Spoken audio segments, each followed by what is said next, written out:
여러분 안녕하세요. 오늘은 지난 시간에 이어서 예레미야와 관련된 말씀을 우리 친구들과 나눌게요. 함께 읽으신 말씀은 지난 시간과 동일하게 예레미야 31장 33절에 나오는 말씀, 목사님이 갖고 있는 성경 어른 버전으로는 1103쪽에 있는 말씀, 그리고 우리말 성경으로는 800쪽에 있는 말씀을 함께 읽겠습니다. 먼저 어른들이 많이 보는 성경입니다. 나 여호와가 말하노라. 그러나 그날 후에 내가 이스라엘 집에 세울 언약은 이러하니 곧 내가 나의 법을 그들의 속에 두며 그 마음에 기록하여 나는 그들의 하나님이 되고 그들은 내 백성이 될 것이라. 아멘. 이제 우리말 성경으로 다시 한번 말씀을 읽겠습니다. 여호와의 말이다. 이것은 내가 그날들 후에 이스라엘 집과 맺은 언약이다. 내가 내 율법을 그들의 생각 속에 주고 그들의 마음에 기록할 것이다. 그리하여 나는 그들의 하나님이 되고 그들은 내 백성이 될 것이다. 아멘. 오늘 말씀의 제목은 예레미야가 새 언약에 대한 예언을 했어요 라는 말씀의 제목이에요. 말씀의 제목을 잘 기억해 보면은 하나님은 옛날 언약이 아닌 새로운 언약을 주겠다라는 것과 관련이 된 부분이에요. 우리 친구들 지난 시간처럼 박물관에 관련된 이 그림을 본 적이 있는데, 우리가 지난 시간에 구약 성경에 나오는 예레미야에 대한 말씀을 들었던 것처럼 예레미야는 예수님이 오시기 수백 년 전의 인물이에요. 그런데 예레미야가 바로 예수님에 관련된 예언도 했어요. 우리 함께 이 전시를 보는 것처럼 새 언약에 대한 이 부분을 우리가 유심히 한번 보는 시간들을 갖겠습니다. 지난 시간 우리는 하나님이 예레미야를 부르신 이야기를 우리가 배웠어요. 하나님이 하나님의 말씀을 전하는 바로 선지자로서 예레미야를 택했지요. 근데 이 예레미야는 우리가 잘 알다시피 원래는 선지자가 아니었다, 제사장이었다가 하나님께서 선지자로 불러줬고요. 지난 시간에 잠깐 떠올려 보면은 원래 예레미야는 하나님께서 불렀을 때 자신이 없었어요. 자기는 나이도 어리고 그리고 말도 잘 못한다고. 그런 가운데 하나님은 예레미야에게 두 가지 환상을 보여주면서 하나님의 약속이 반드시 이루어질 거다라는 말씀을 전해줬고요. 그리고 또 한 가지의 환상을 통해서 남유다가 죄로 인해서 심판받을 것이다라는 환상의 내용도 바로 보여줬지요. 여기 오늘의 성경 이야기를 다시 한번 보면은 제목 다시 한번 떠올려 볼게요. 예레미야가 바로 새 언약에 대한 예언을 했다라는 것입니다. 기억하세요. 예언한다라는 것은요, 앞으로 일어날 일을 미리 말하는 것을 바로 의미하고 있어요. 예레미야는 남유다의 백성들에게 하나님의 말씀을 전했고요. 하나님이 예레미야에게 말씀하신 새로운 언약은 시내산에서 이스라엘 백성들과 맺었던 옛 언약을 대신하게 될 거예요. 하나님은 예레미야에게 새 언약에 대해 선포하라고 말씀하셨어요. 남유다의 백성들은 아무리 노력해도 하나님께 완전히 순종할 수가 없었어요. 3단원에 바로 성경의 초점을 우리가 다시 한번 복습해 볼게요. 왜 우리는 하나님께 순종해야 될까요? 바로 하나님이 우리를 사랑하시기 때문에 우리는 하나님께 순종해야 돼요. 오늘 우리는 하나님이 새롭고 더 나은 언약을 맺겠다고 약속하신 것도 하나님의 크신 사랑 때문이라고 배울 수 있을 거예요. 하나님은 예레미야에게 새 언약에 대한 선포라고 하셨습니다. 하나님께서 새롭고 더 나은 언약을 맺겠다는 바로 내용이에요. 하나님은 우리를 정말로 사랑하세요.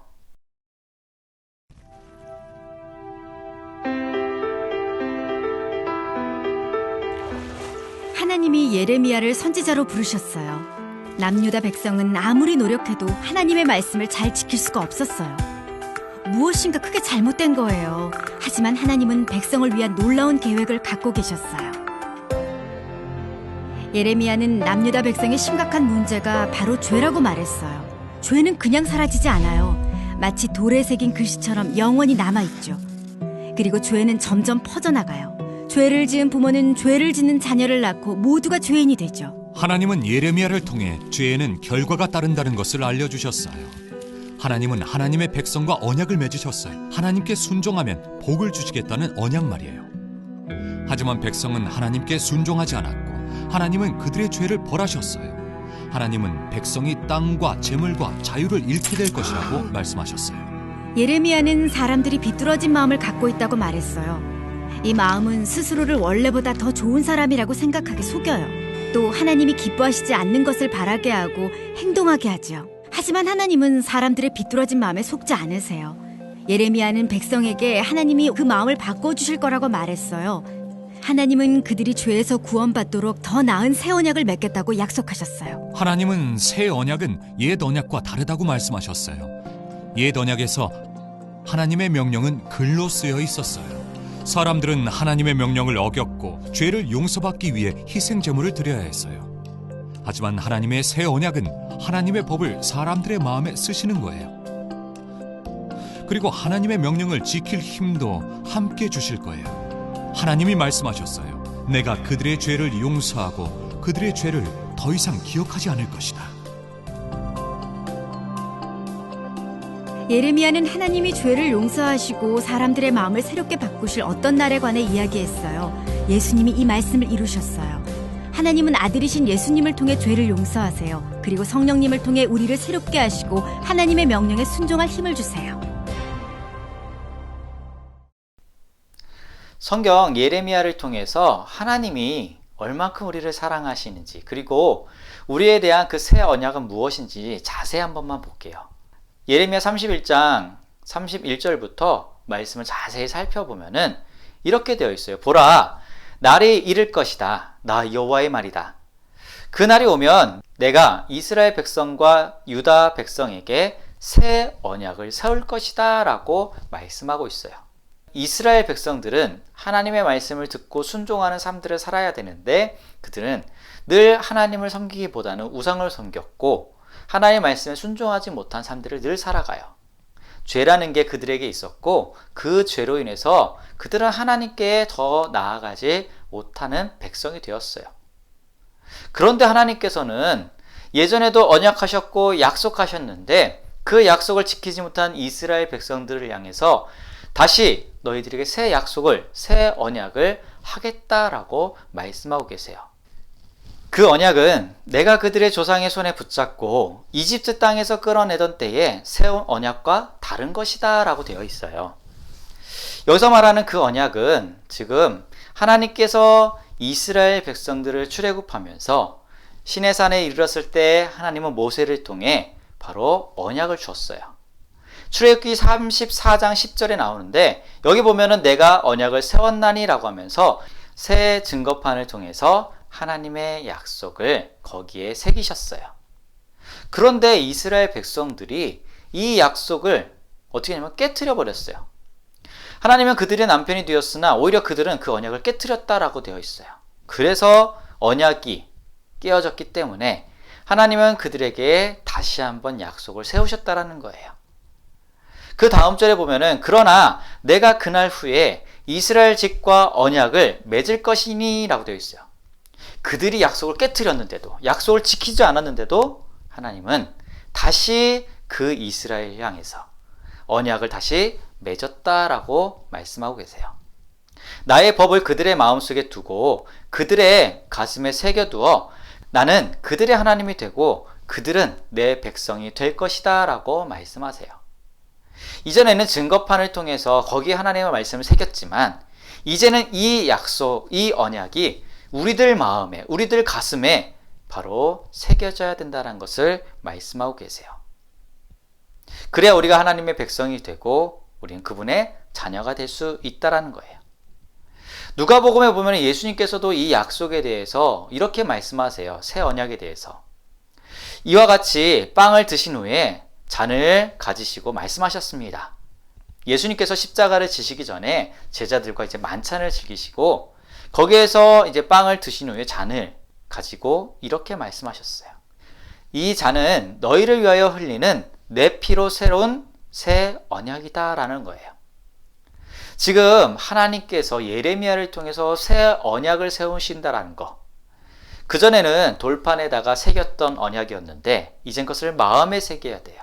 우리 가슴에 새기는 언약이라고 말씀하세요. 이건 곧 예수 그리스도의 바로 십자가와 관련된 언약이에요.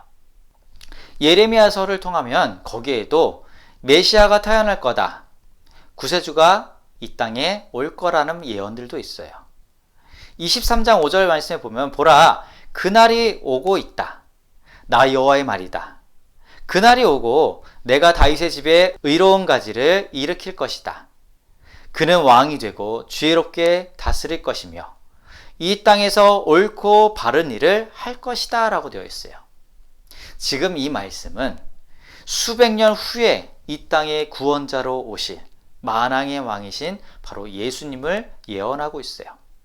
그리고 이 예수님을 통해 바로 새 언약을 세우겠다라는 바로 말씀을 하세요. 죄인된 우리들이 바로 예수 그리스도의 보혈을 통해 하나님의 백성이 될 수 있다는 거예요. 예수님을 믿어야지만 하나님의 백성이 바로 될 수 있다는 것을 말씀하고 계세요. 우리 친구들, 규칙을 왜 지켜야 하는지 생각해 본 적 있나요? 학교나 집에서 지키는 규칙들을 떠올려 보며 다음 영상을 한번 볼게요.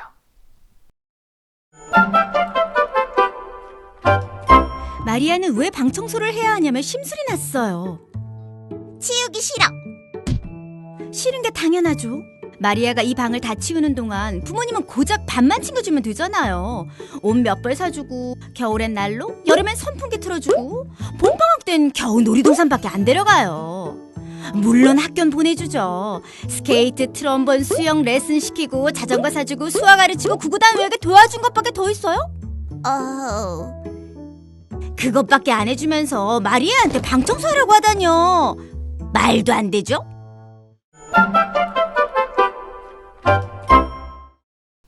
마리아의 부모님이 무슨 일을 부탁할 때 마리아는 어떤 마음을 가져야 할까요?